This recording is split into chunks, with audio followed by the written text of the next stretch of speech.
अहमदनगरचे खासदार सुजय विखे यांना जीवे मारण्याची धमकी देणाऱ्या विरोधात कारवाई करा अशी मागणी महायुतीच्या शिष्टमंडळाच्या वतीने अहमदनगरचे जिल्हाधिकारी तसेच अहमदनगरचे जिल्हा पोलीस अधीक्षक यांच्याकडे करण्यात आली आहे। नगर दक्षिण लोकसभा मतदारसंघातील महायुतीचे उमेदवार खासदार सुजय विखे यांना जीवे मारण्याची धमकी देणाऱ्या संबंधित व्यक्ती आणि त्यास पाठबळ देणाऱ्या विरोधात तातडीने कारवाई करा तसेच खासदार विखे यांच्या संरक्षणात वाढ करावी अशी मागणी महायुतीच्या शिष्टमंडळाने जिल्हाधिकारी आणि जिल्हा पोलीस अधीक्षक यांच्याकडे केली आहे। खासदार सुजय विखे पाटील यांना गोळ्या घालण्याची एक ऑडिओ क्लिप प्रसार माध्यमात व्हायरल झाल्याने या घटनेचं गांभीर्य लक्षात घेत महायुतीच्या वतीने जिल्हाधिकारी तथा निवडणूक निर्णय अधिकारी सिद्धराम सालीमाठ यांना निवेदन देण्यात आलं। माजी मंत्री तथा जिल्हा बँकेचे चेअरमन शिवाजीराव कर्डिले, आमदार संग्राम जगताप, भाजप जिल्हाध्यक्ष दिलीप भालसिंग, उत्तर नगरचे विठ्ठलराव लंघे, शहर जिल्हाध्यक्ष अभय आगरकर, माजी महापौर बाबासाहेब वाकळे, वसंत लोढा, सचिन पारखी, विश्वनाथ कोरडे, विनायक देशमुख, बाबूशेठ टायरवाले, विक्रमसिंह पाचपुते तसेच शिवसेनेचे अनिल शिंदे यांच्यासह सर्व घटक पक्षाचे पदाधिकारी कार्यकर्ते उपस्थित होते। तर शिष्टमंडळाने या घटनेचं गांभीर्य अधिकाऱ्यांच्या निदर्शनास आणून दिलं। लोकसभा निवडणुकीची प्रक्रिया सुरू झाली असताना उमेदवारास धमकावण्याची बाब गंभीर आणि आचारसंहिता नियमांचं उल्लंघन करणारी असल्याची बाब जिल्हाधिकारी तसेच पोलीस अधीक्षक यांच्या निदर्शनास आणून देण्यात आले। तसेच धमकी देणारा व्यक्ती कोणाचा समर्थक आहे, कोणाचं पाठबळ त्यांना आहे या बाबी उघड होणं गरजेचं आहे। तर कारवाई झाल्यानंतर या सर्व गोष्टी समोर येणार असल्याने या प्रसारित झालेल्या ध्वनिफितीच्या आधारे संबंधित व्यक्तीचे कॉल डिटेल्स, टॉवर लोकेशन तपासून कायदेशीर कारवाई करा अशी मागणी यावेळी करण्यात आली। दरम्यान या प्रकारानंतर निवृत्ती घाटगे यांनी व्हिडिओ प्रसारित करून मांडलेल्या भूमिकेविरोधात शिवसेनेचे अनिल शिंदे यांनी पोलीस अधीक्षकांना स्वतंत्र निवेदन दिलं असून घाटगे यांचा शिवसेनेशी कुठलाच संबंध नाहीये याबाबत त्यांनी विरोधी उमेदवारासमवेत असलेले घाटगे यांचे फोटो तसेच खासदार सुजय विखे यांच्या विरोधात समाज माध्यमात केलेल्या टीकात्मक प्रतिक्रियेचे पुरावे देखील जिल्हा पोलीस अधीक्षक यांना दिलेत। मुळातच जो उमेदवाराचा उमेदवार आहे तेच मला असं वाटतं गुंड प्रवृत्तीचा उमेदवार आहे आणि मग त्यांचे कार्यकर्ते सुद्धा त्याच पद्धतीचे आपल्याला माहिती का पाहायला मिळण्याचं काम होतंय। ते अनेकदा आमचोरच आरोप करतात का हे दादागिरी करतात, हे गुंडगिरी करतात। हे प्रत्यक्ष आज आपल्याला पाहायला मिळालं का खरी गुंडगिरी कोण करतं, कोण दादागिरी करतो, कोण धमकवतो हे आजचाच नाही, परंतु ज्या दिवशी आमदार पारनेर नगर मतदारसंघाचा झाला ते दिवसापासून प्रत्यक्ष आपल्याला माहिती आहे की ही पाहायला मिळण्याचं काम होतं। सोपा MIDCमध्ये जर कदाचित तुम्ही जाऊन ते तर प्रत्यक्ष मला असं वाटतं तुम्हाला कंपनीवाले काय मला असं वाटतं बाईट देणार नाही किंवा तक्रार करणार नाही, परंतु अबदाराकडे जर कदाचित खाजगी जर त्यांना विचारलं तर त्यांची आता मला असं वाटतं प्रत्यक्षात ते सांगतील।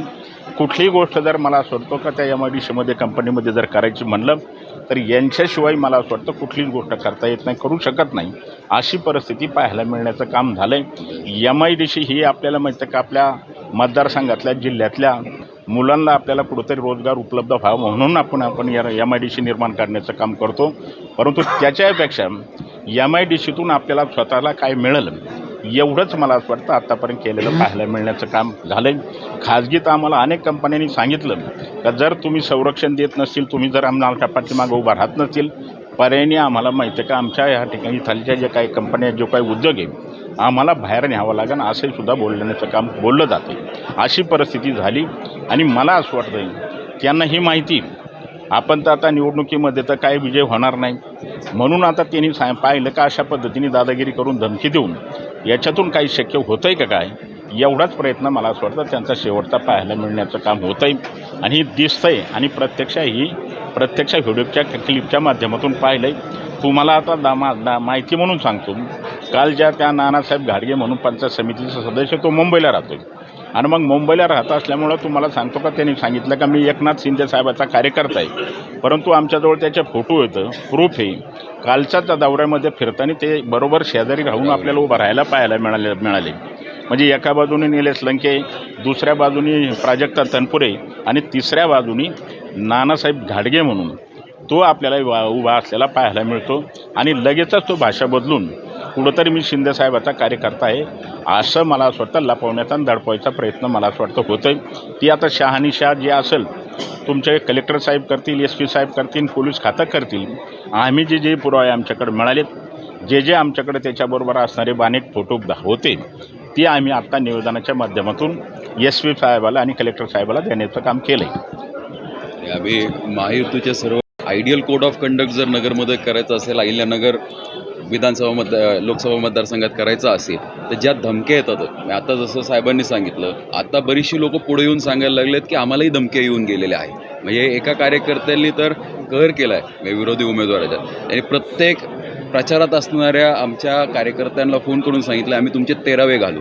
त्यामुळे लोक भयभीत आहेत आणि ह्यांना जर पुढे यायचं असेल तर सरकारने, इलेक्शन कमिशनने सुमोटं याच्यामध्ये लक्ष घातलं पाहिजे. याची शहानिशा करून मतदारांना आणि आमच्या कार्यकर्त्यांना संरक्षण दिलं पाहिजे, ही विनंती आम्ही सर्व घटक पक्षांनी केलेली आहे. तर महायुतीचे सगळेच त्या ठिकाणी नेते मंडळी आणि कार्यकर्ते निवेदनाला उपस्थित होते. संग्रामजी जगताप असतील, बाबू टायरवाले असतील किंवा महायुतीचे घटक पक्षाचे प्रमुख कार्यकर्ते असतील, या सगळ्या भारतीय जनता पार्टीच्या सगळ्या कार्यकर्त्यांच्या उपस्थितीमध्येच आम्ही हे निवेदन दिलं आहे. बोलो व्हिडिओ क्लिप देण्याचा, त्याची धमकी किंवा जी भाषा आहे, आज आपण निवेदन दिले, त्याचं काय भावना आहेत आपण काय मागणी केली आहे? काल जी काय पारनेर तालुक्यामध्ये कळस गावामध्ये जी काही घटना अतिशय दुर्दैवी घडली आणि मला असं वाटतं जी काही क्लिपमध्ये बोलले, जी काही भाषा वापरली ती जिल्ह्यात नाही पण महाराष्ट्राच्या आणि देशाच्या कानाकोपऱ्यात कदाचित ही पोहोचली असेल. पारनेर तालुक्यात पण विशेष कळस गावचा उभाटाचा कार्यकर्ता आणि दक्षिण भागाचा उमेदवार निलेश लंके यांचा जवळचा कार्यकर्ता ते काल राहुरी तालुक्यामध्ये प्रचार करत होते, फिरत होते आणि मग फिरत असताना त्यांनी त्या प्रचारामध्ये निलेश लंके होते, आमदार प्राजक्ता तनपुरे होते आणि ज्यांनी धमकी दिली नानासाहेब घाडगे नावाचा जो पंचायत समितीचा मादी कळस गावचा सदस्य आहे ते बरोबर होते.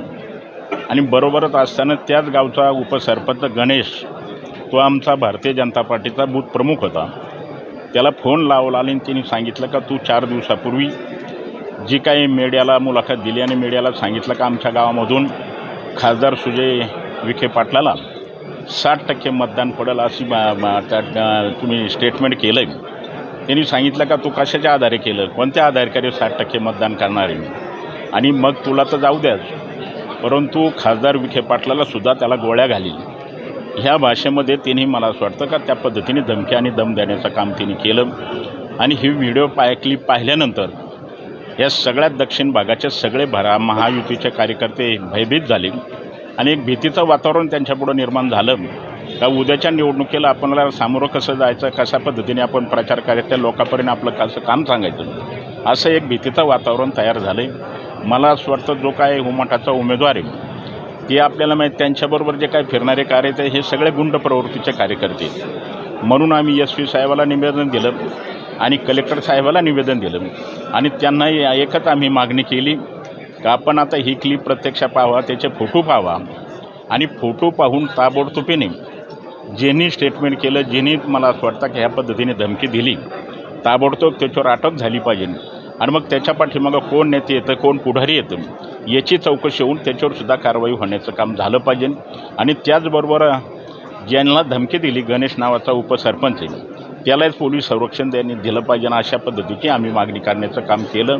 आणि विशेष करून आपण पाहतो का पारनेर तालुक्यातला प्रत्येक कार्यकर्त्यांनी रात्रीपासून आमच्याकडे फोन सुरू केले का कर्डिले साहेब, खासदार साहेब, विक्रमरावजी पाचपुते साहेब, संग्रामजी जगताप साहेब, आम्हाला सारखे अनेक जणांचे फोन येतात पण भीतीपोटी काय मी कंप्लेंट करू शकत नाही, मी तक्रार करू शकत नाही.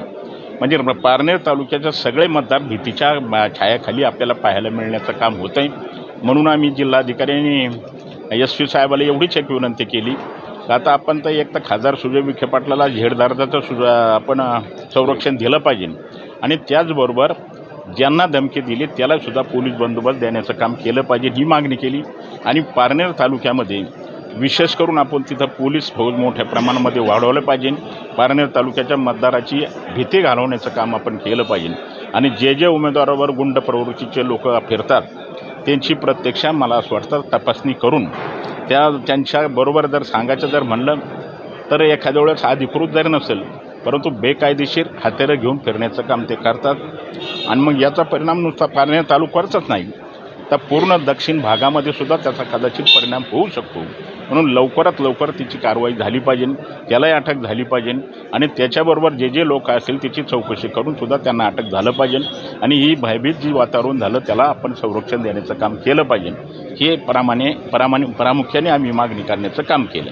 Bureau report news today 24 Ahmednagar.